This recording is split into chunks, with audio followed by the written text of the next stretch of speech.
Ya, selamat siang ya, selamat berjumpa. Hari ini kita akan melanjutkan pembelajaran yaitu tentang karsinoma tiroid. Nah, ini kita lihat sekedar untuk menjadi pembukaan bagi kita bahwa pada kelenjar tiroid itu ada banyak sel-sel dan ini adalah sel yang aktif sebagai sel kelenjar tiroid yang memiliki yang namanya suatu reseptor ya, TSHR.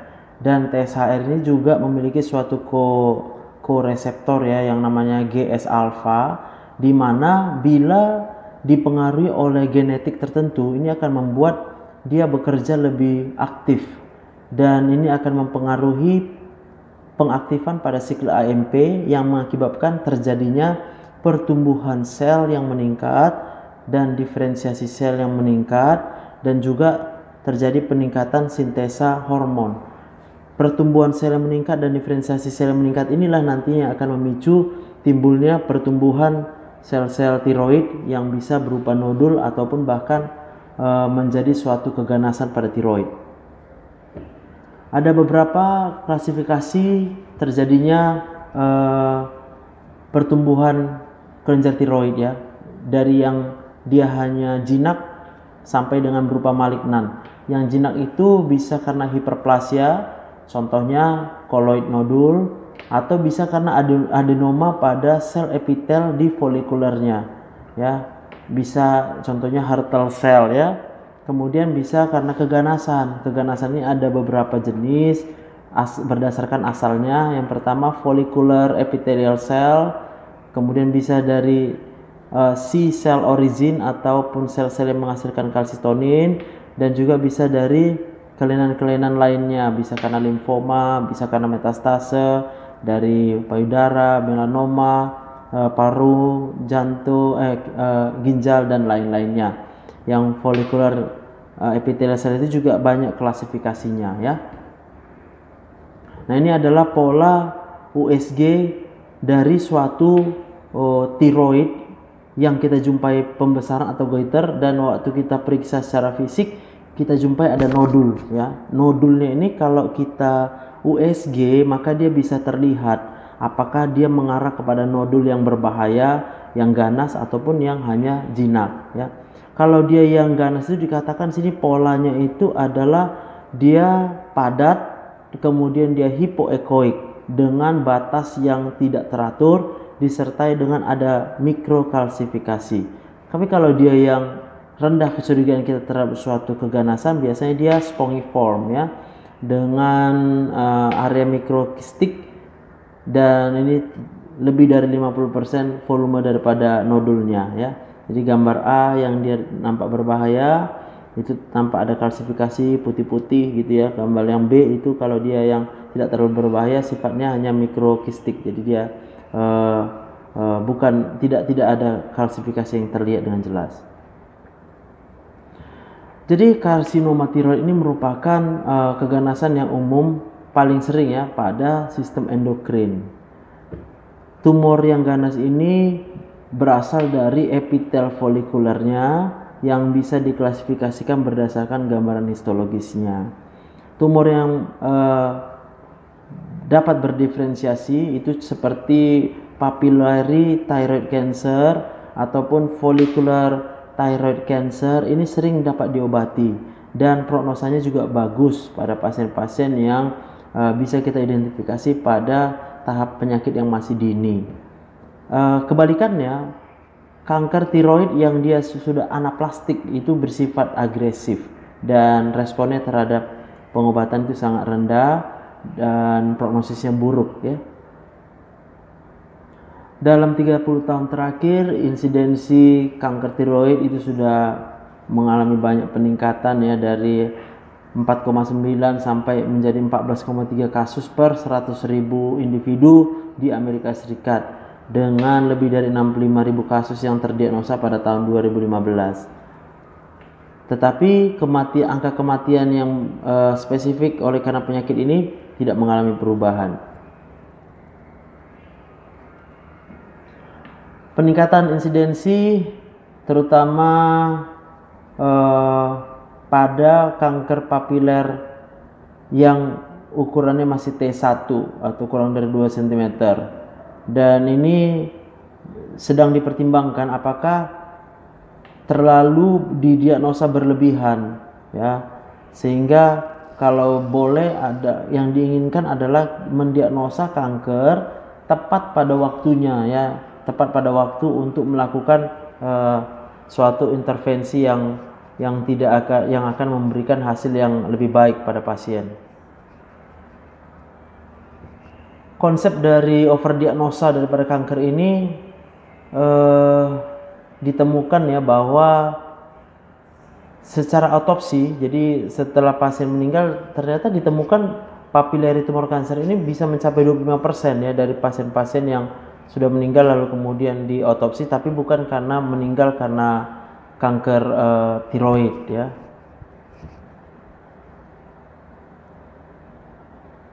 Sehingga untuk mencegah terjadinya hal ini, maka pemeriksaan dengan imaging itu harus bisa dipakai dengan lebih baik, ya, sehingga tujuan utamanya adalah mendiagnosa tepat pada waktunya sehingga angka kematian karena kanker tiroid itu bisa menurun atau paling tidak tetap hanya 1% saja angka kematiannya.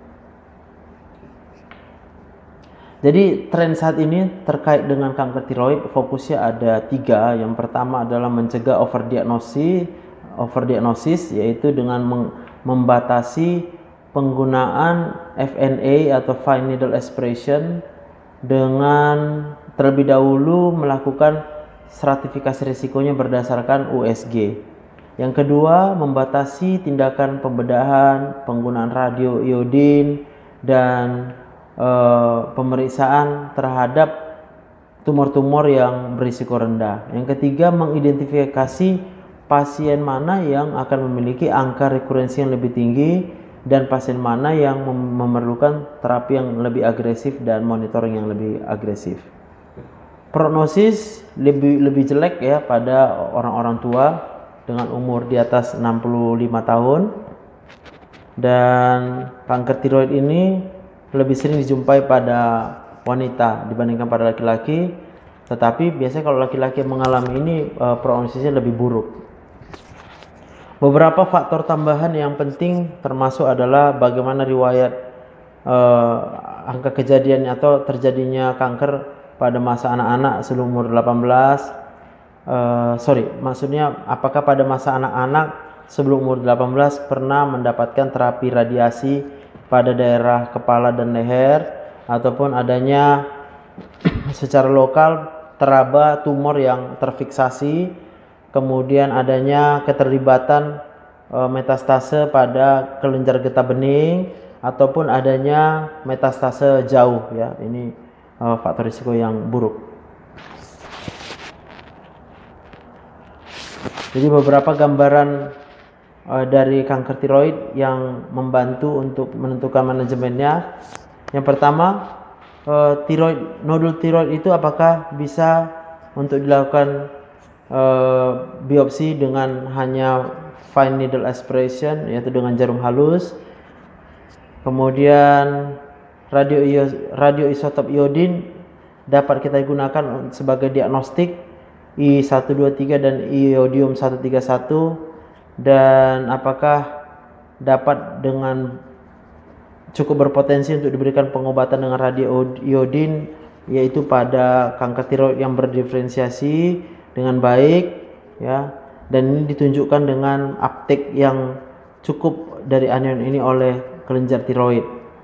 Dan adanya marker-marker pada serum yang mengizinkan kita untuk mendeteksi ataupun mengetahui adanya sisa dari tumor ataupun kekambuhan dari tumor, yaitu termasuk penggunaan kadar tiroglobulin atau TG pada kanker PTC dan FTC dan kalsitonin pada kanker medullary thyroid cancer atau MTC.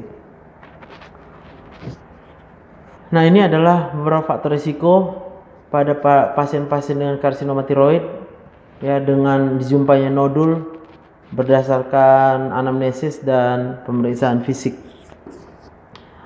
Ya, apakah ada yang pertama menjalani terapi radiasi pada daerah kepala dan leher sebelum umur 18, termasuk misalnya pada penyakit Hodgkin atau leukemia ataupun keganasan otak lainnya. Kemudian apakah terekspos dengan radiasi ion pada masa anak-anak atau pada masa remaja, kemudian umurnya di bawah 20 atau di atas 65, kemudian pembesaran di leher itu cukup cepat, kemudian laki-laki jenis kelaminnya itu kan faktor risiko yang lebih buruk ya. Kemudian ada riwayat keluarga dengan PTC, yaitu pada dua orang atau lebih pada relatif pada hubungan keluarga derajat 1. Kemudian adanya sindrom genetik yang lainnya, dan juga bila ada paralise pada pita suara, kemudian suaranya serak, kemudian adanya nodul yang terfiksasi terhadap jaringan di sekitarnya, kemudian adanya limfadenopati servikal yang lateral ya, jadi pembesaran kelenjar getah bening di servikal. Klasifikasinya ini adalah bergantung pada jenis sel yang mengalami kanker ya, bisa thyroid follicular cell-nya, bisa calcitonin producing sel C-nya, bisa dari limfosit, bisa dari stroma, bisa dari vaskular elemen vaskularnya, dan juga bisa dari metastase dari tempat lain. Jadi American Joint Committee on Cancer itu sudah menetapkan stagingnya, ada tabelnya, kemudian ada guideline tahun 2018 yang mengubah cut off umur ya dari kurang dari 45 menjadi kurang dari 55 ya. Ini stagingnya.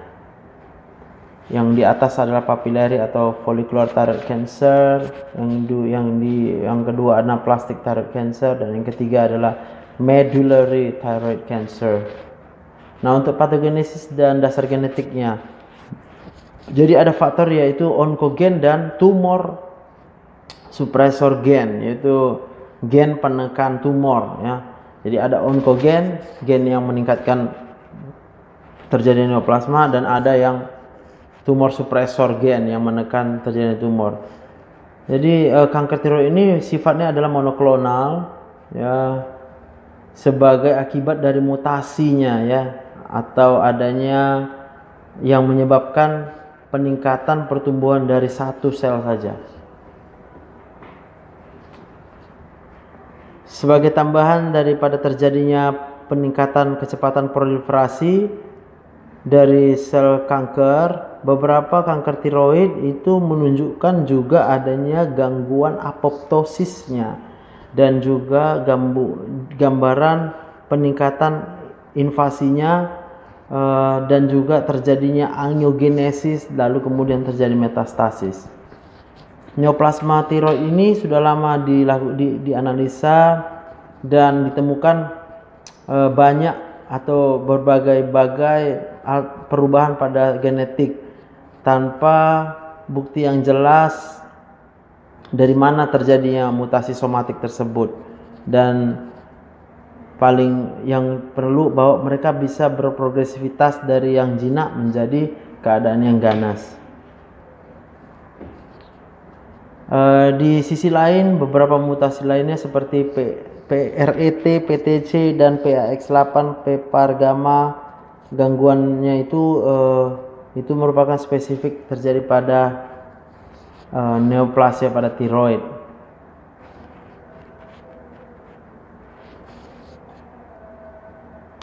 Yang kedua adalah setelah tadi oncogen dan tumor suppressor gen yang terganggu, maka yang kedua adalah radiasi ya.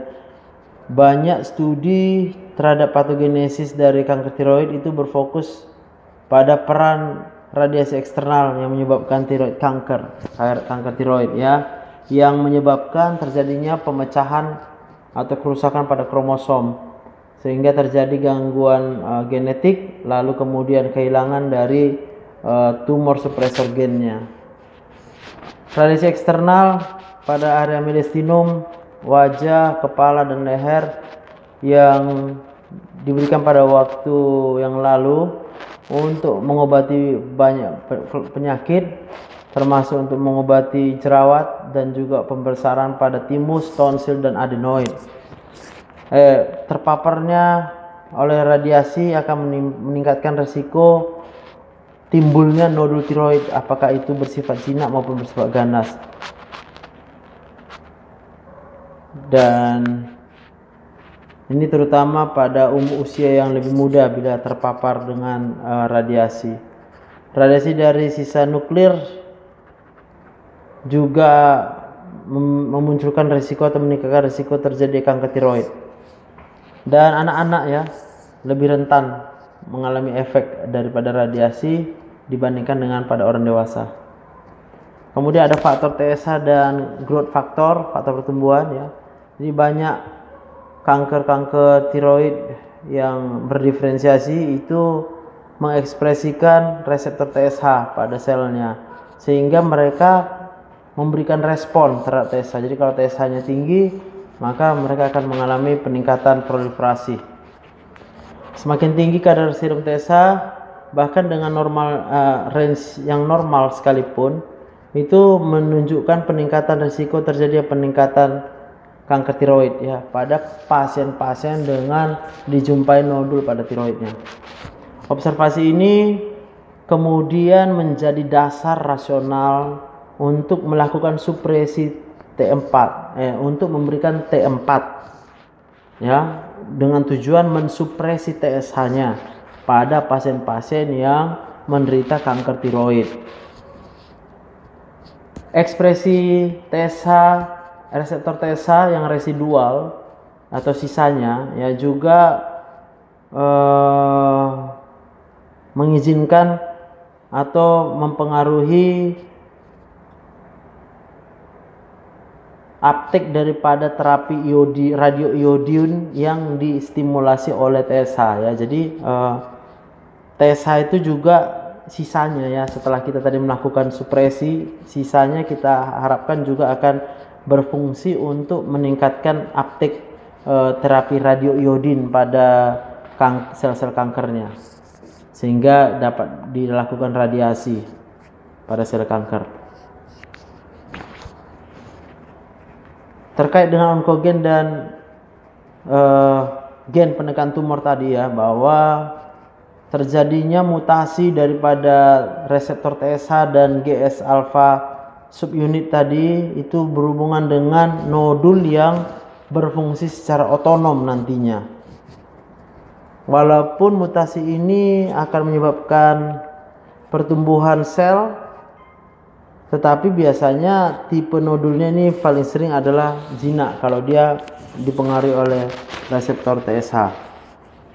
Peran diagnostik molekul untuk manajemen klinis dari kanker tiroid sampai saat ini masih diteliti, dan secara prinsip bahwa analisa yang baik terhadap mutasi yang terjadi pada kanker tiroid mungkin akan membantu klasifikasi, prognosa, bahkan juga mungkin pemilihan daripada pengobatan.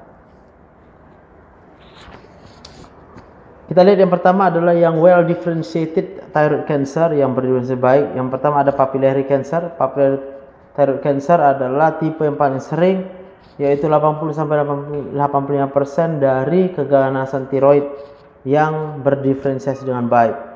PTC yang mikroskopik ya, ukuran kecil itu bisa dijumpai pada 25% kelenjar tiroid pada saat autopsi. Tetapi biasanya lesi ini sangat kecil, hanya beberapa milimeter dan tidak signifikan secara klinis.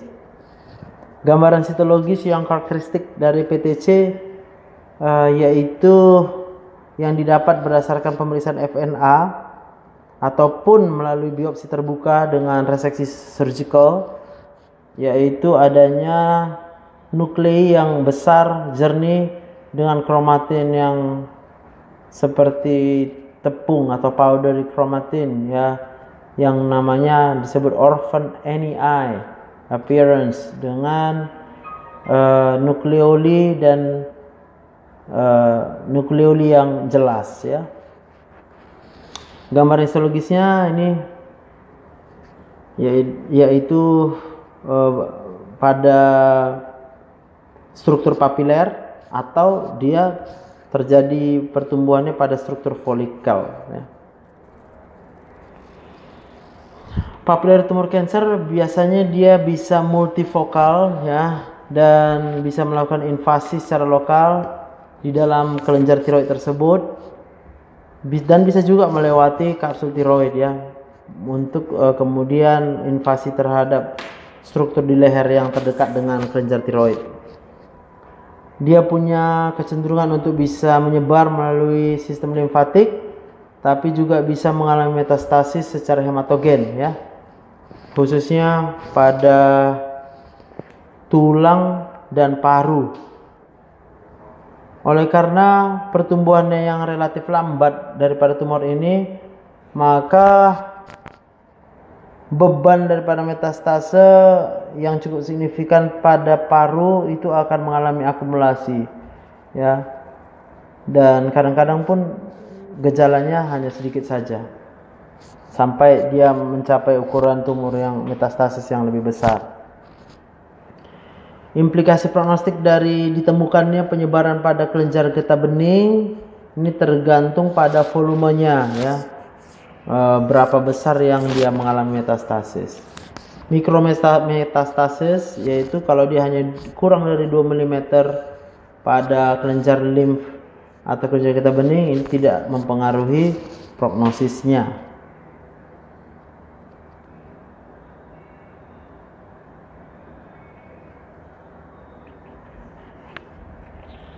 Untuk tumor yang papiler ini ya, itu dikatakan bahwa dapat terjadi metastasis yang cukup banyak, yaitu 2-3 cm ya, dengan ukuran 2-3 cm ya pada kelenjar getah bening. Itu menunjukkan kemungkinan terjadinya kekambuhan, yaitu 25-30%, dan pada orang tua ini akan meningkatkan angka kematian. Stagingnya oleh sistem TNM, dan kebanyakan kanker papilari itu diidentifikasi pada tahap yang masih dini dengan prognosis yang baik dan survivalnya juga tinggi ya. Kematiannya akan meningkat bila dijumpai pada pasien-pasien dengan stadium 4 ya, atau dengan adanya metastasis jauh ya. Tapi ini biasanya hanya 1% pada pasien. Pengobatannya juga ada di dalam textbook ya.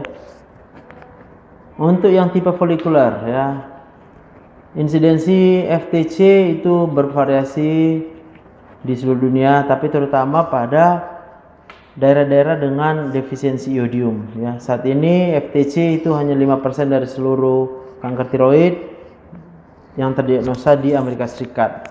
Sulit didiagnosa dengan jarum halus atau FNA karena perbedaan antara neoplasma yang jinak dengan yang ganas itu memerlukan pemeriksaan secara histologi yang lengkap ya. Dan karena gambaran nukleusnya dari adenoma folikuler ini dan karsinomanya itu tidak berbeda. Jadi karsinoma folikuler itu bisa didiagnosa berdasarkan adanya invasi pada kapsul maupun pada vaskuler. Jadi kalau dia ada invasi, baru kita nyatakan dia adalah tumor folikuler yang ganas. FTC ini cenderung menyebar melalui jalur hematogen menuju ke tulang, paru, dan sistem saraf pusat. Angka kematian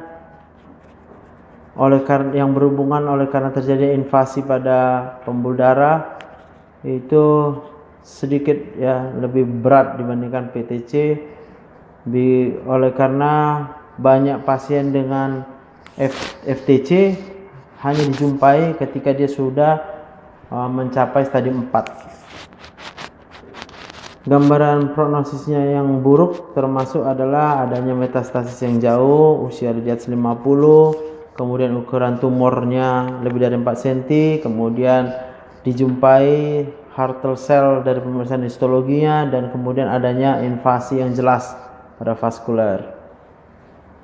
Semua kanker tiroid yang berdiferensiasi dengan baik dengan ukuran lebih dari 1 cm atau stadiumnya T1B atau lebih besar harus dieksisi secara pembedahan. Meskipun observasi yang aktif jangka panjang mungkin bisa ya dianjurkan sebagai pilihan pada pasien-pasien dengan kanker tiroid mikropapiler tanpa metastase, yaitu stadiumnya T1A. Sebagai tambahan untuk membuang lesi primer, maka melalui pembedahan juga kita bisa nanti memastikan pemeriksaan histologis yang lebih akurat, diagnosanya bahkan stagingnya bisa lebih baik. Oleh karena tidak ada bukti yang muncul bahwa pembedahan kedua sisi tiroid itu akan menunjukkan hasil atau outcome yang lebih baik, maka prosedur awal pembedahan itu yang dianjurkan adalah unilateral atau lobektomi, ya, dan boleh dilakukan yang bilateral atau hampir total thyroidectomy, semuanya itu pada pasien-pasien dengan kanker yang berukuran lebih dari 1 cm dan kurang dari 4 cm, ya, T1B dan T2 tumor. Yang penting belum dijumpai adanya tanda-tanda metastase. Pada pasien-pasien dengan angka kekambuhan yang tinggi, pembedahan bilateral itu kemudian akan bisa untuk diberikan ablasi radioiodin, ya, pada sisa dari kelenjar tiroid yang masih ada yang tidak terangkat waktu operasi, ya. Dan bila diindikasikan untuk melakukan tindakan ini harus dilakukan pemeriksaan kadar tiroglobulin serum. Maka tiroidektomi yang hampir total ini cocok untuk tumor yang berukuran lebih dari 4 cm atau adanya tanda metastasis atau yang bukti klinis terjadinya invasi ekstratiroid. Sebagai tambahan pada pasien-pasien yang dengan risiko tinggi tumor, setelah lobektomi berdasarkan gambaran patologi yang agresif, contohnya adanya invasi vaskular maupun pada tipe yang kurang berdiferensiasi dengan baik, maka pembedahan secara lengkap itu harus dilakukan. Angka komplikasi akibat pembedahan cukup rendah apabila dilakukan oleh dokter bedah yang sudah sangat berpengalaman. Pemeriksaan USG sebelum operasi harus dilakukan pada semua pasien untuk mengetahui kelenjar getah bening pada cervical sentral maupun lateral, ya. Dan untuk mengetahui apakah terjadi adenopati, yang bila ada maka harus dilakukan FNA dan bisa diangkat sesuai indikasi pada saat pembedahan. Lalu kita lihat terapi dengan supresi TSH.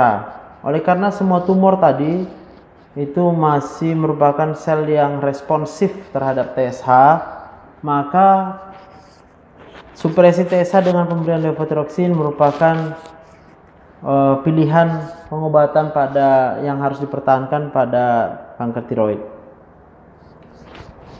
Walaupun supresi TSH sudah menunjukkan adanya memberikan benefit terapeutik, ya, tetapi belum ada studi prospektif yang dapat menunjukkan berapa kadar optimal TSH yang harus yang disupresi.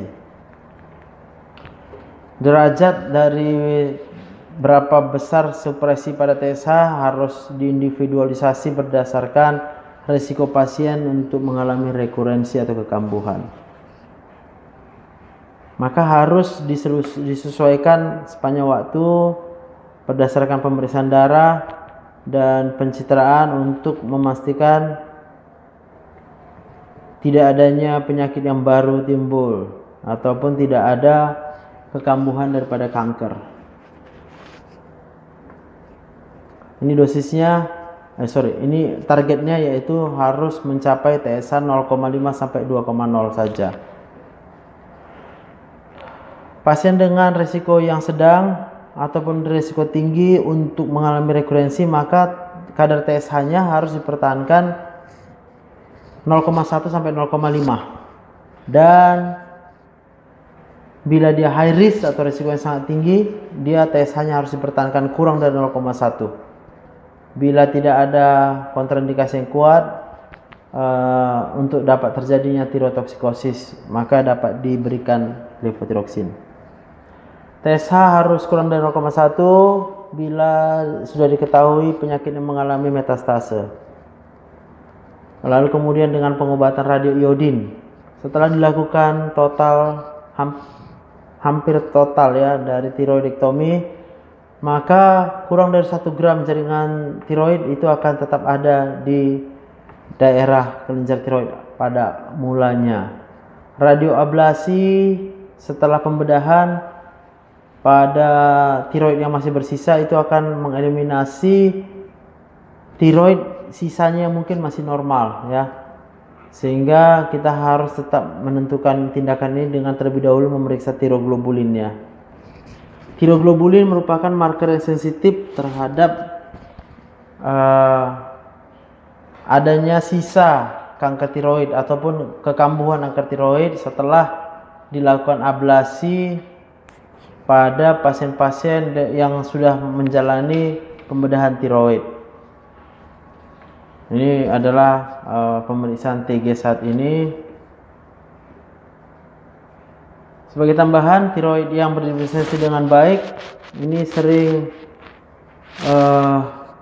memerlukan pemberian radioiodin ya, meskipun tidak terlalu efektif ya dibandingkan pada sel folikuler tiroid yang normal. Uptake daripada radioiodinnya tersebut ya, jadi waktu kita diberikan radioaktif maka dia harus digandengkan dengan iodium supaya bisa diambil oleh sel tiroid. Ini ditentukan oleh NIS dan juga distimulasi oleh TSH dan memerlukan ekspresi dari TSH reseptor, TSHR.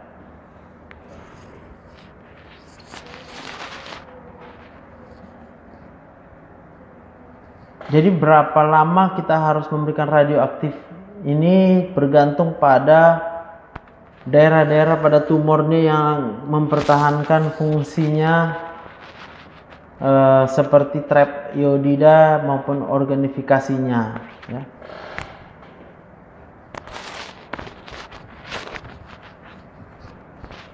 Maka pada pasien-pasien dengan angka rekurensi yang lebih tinggi risikonya dan juga pada mereka yang diketahui mengalami metastasis jauh, terapi dengan radioiodin I131 dapat kita berikan sebagai terapi adjuvan atau tambahan dan cukup potensial ya untuk bisa mengobati sel tumor yang masih bersisa atau residual. Jadi tidak semua pasien akan bermanfaat menerima terapi radioiodin.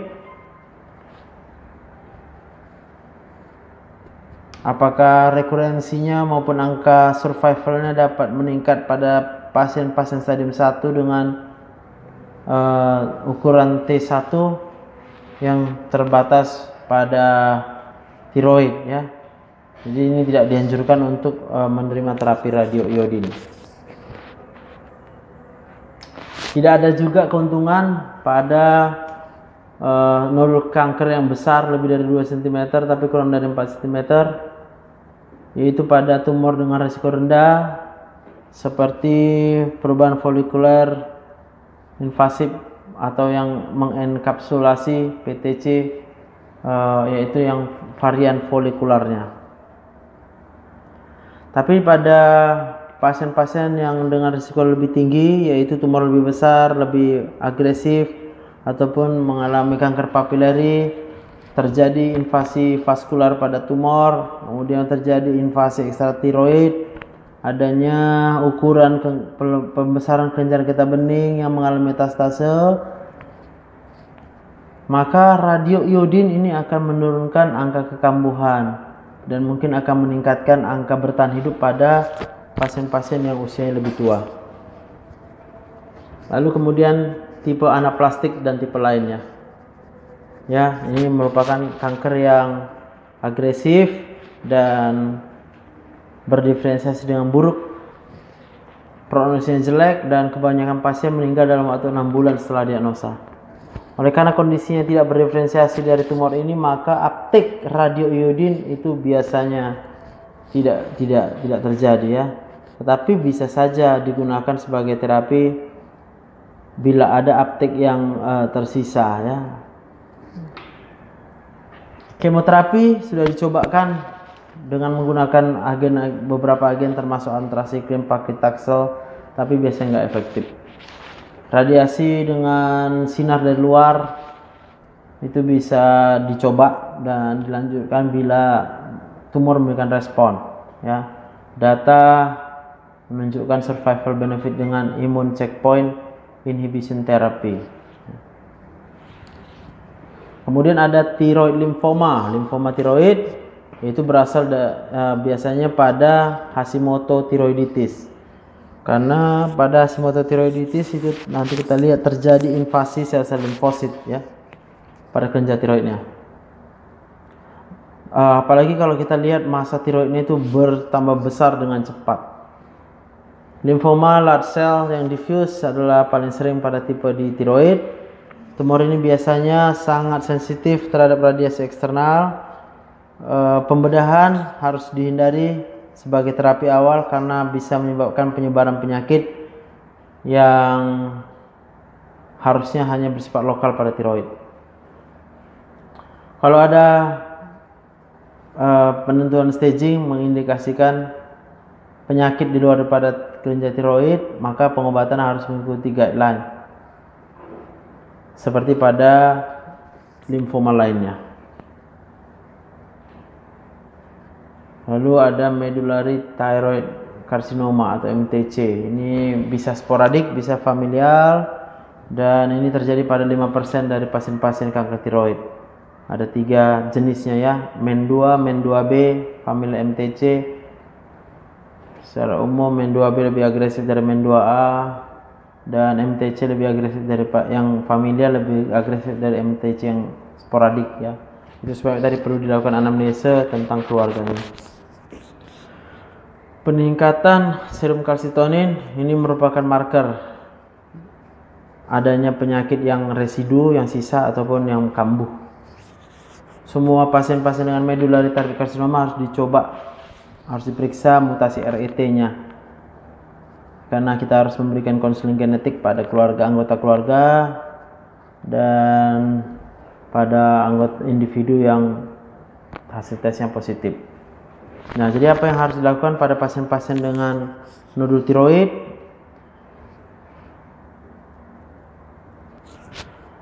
Nodul tiroid yang dapat diraba itu bisa dijumpai pada 5% orang dewasa. Tetapi prevalensinya di seluruh dunia cukup bervariasi. Oleh karena angka prevalensi yang cukup tinggi, maka dokter harus bisa mengidentifikasi nodul tiroid cukup berdasarkan pemeriksaan fisik. Tapi dengan banyaknya penggunaan pencitraan diagnostik seperti ultrasonografi ataupun MRI, akhirnya akan meningkatkan frekuensi daripada deteksi nodul secara insidental ya,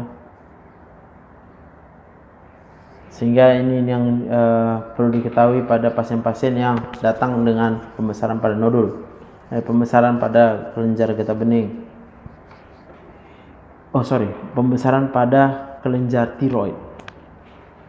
Jadi tujuan utama dari evaluasi ini adalah untuk mengidentifikasi, kemudian untuk menentukan tindakan yang cost efektif pada kelompok kecil individu yang mengalami lesi yang malignan, tetapi masih mulai memiliki harapan yang potensial untuk bisa diobati. Nodul paling sering pada daerah-daerah yang kekurangan iodium, pada wanita dan pada orang tua. Kebanyakan nodul yang dapat diraba itu ukurannya lebih dari 1 cm, tapi kemampuan untuk bisa mengenali atau merasakan nodul itu dipengaruhi pada di mana letak nodul pada kelenjar, apakah dia superficial atau tertanam di bagian dalam, kemudian bagaimana anatomi leher pasien, dan tentunya pengalaman dari pemeriksa.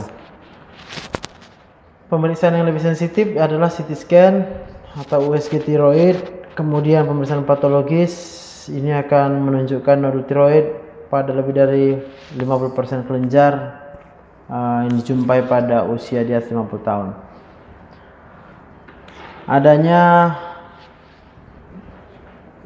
Kita temukan nodul secara tak sengaja pada tiroid ini akan menimbulkan banyak perdebatan, yaitu bagaimana sebenarnya cara untuk mendeteksi adanya nodul dan nodul mana yang harus dilakukan pemeriksaan lebih lanjut. Kebanyakan pasien dengan nodul tiroid fungsi tiroidnya normal, ya. Walaupun demikian, fungsi tiroid harus diperiksa dengan mengukur kadar TSH yang mungkin bisa mengalami supresi oleh karena 1 atau 2 lebih nodul yang berfungsi secara otonom. Apabila TSH ditekan, maka scan dengan radionukleid itu diindikasikan untuk menentukan apakah nodul yang di pasien itu cukup panas atau bisa menyerap iodium. Oleh karena lesi yang bisa meningkatkan uptake itu, ingat, hampir tidak pernah bersifat ganas, dan biopsi jarum halus juga tidak diperlukan. Jadi itu keuntungan adanya pemeriksaan dengan radionukleid scan tadi, ya. Alasan untuk melakukan USG adalah untuk mengkonfirmasi apabila nodul yang dapat dipalpasi itu adalah memang sebuah nodul. Karena 15% dari nodul yang teraba itu tidak terkonfirmasi positif pada saat pemeriksaan dengan imaging, sehingga diperlukan evaluasi yang lebih lanjut. Ultrasound akan kita lakukan bila diperlukan tindakan fine needle aspiration.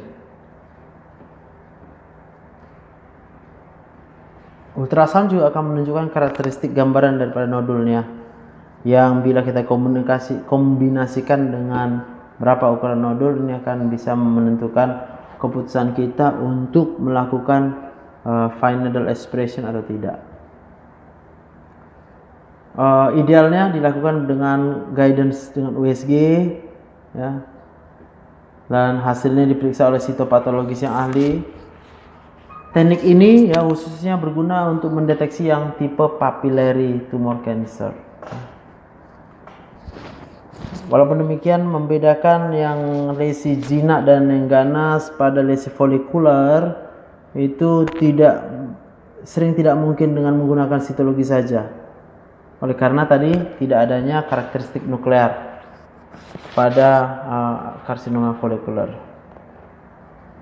Nah, ini adalah gambaran beberapa diagnosa yang ditegakkan melalui pemeriksaan sitologi, ya.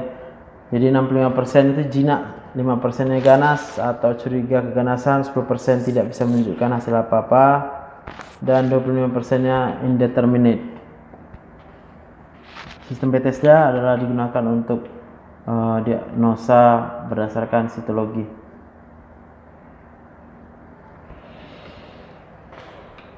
Apabila hasil sitologinya menunjukkan keganasan, ini biasanya kita memerlukan tindakan pembedahan dan harus dilakukan sonografi sebelum operasi untuk mengevaluasi keterlibatan kelenjar getah bening. Apabila dijumpai pembesaran oleh karena sitologi biasanya pemeriksaannya tidak menunjukkan hasil apapun. Seperti halnya juga pada nodul yang sudah mengalami fibrosis untuk waktu yang panjang. Jadi final expressionnya harus dipandu dengan USG, khususnya bila USG dilakukan berulang, final expressionnya berulang. Dengan pengulangan pada final expression itu akan bisa menunjukkan hasil sitologi diagnostiknya pada sekitar 50% kasus. Nodul yang jinak bisa dimonitor dengan USG untuk melihat pertumbuhannya, dan USG diperlukan bila terjadi pembesaran pada nodul.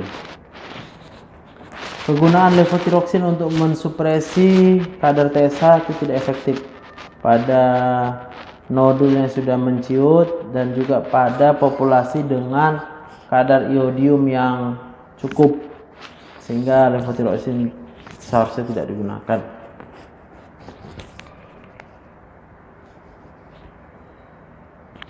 Untuk nodul-nodul yang kita curiga keganasan secara sitologi, maka pembedahan dilakukan setelah kita mengakses, memeriksa pada kelenjar getah bening di servikal.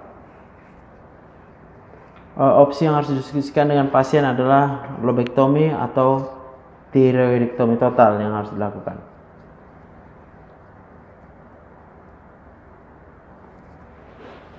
Jadi untuk yang tipe aus dan flus ya, hanya 10-30% yang dia bersifat ganas.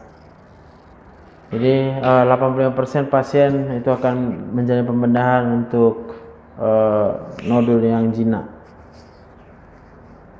Gain expression itu 95% cukup sangat sensitif ya.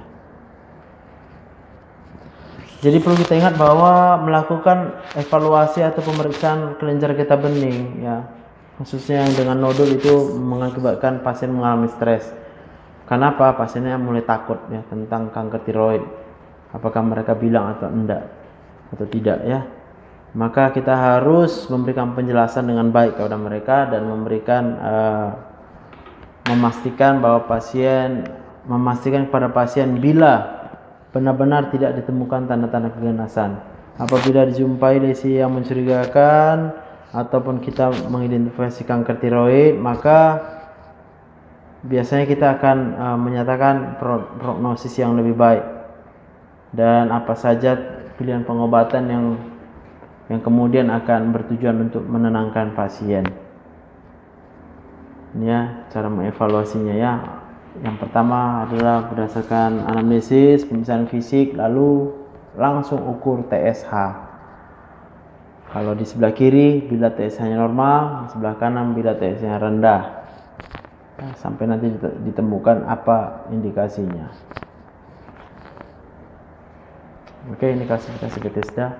Terima kasih, itu untuk pelajaran kanker tiroid. Ini sebenarnya satu paket dengan pelajaran nodul pada tiroid dan pembesaran pada tiroid atau disebut dengan goiter. Terima kasih atas perhatiannya. Tuhan Yesus memberkati. Hati yang gembira adalah obat yang manjur.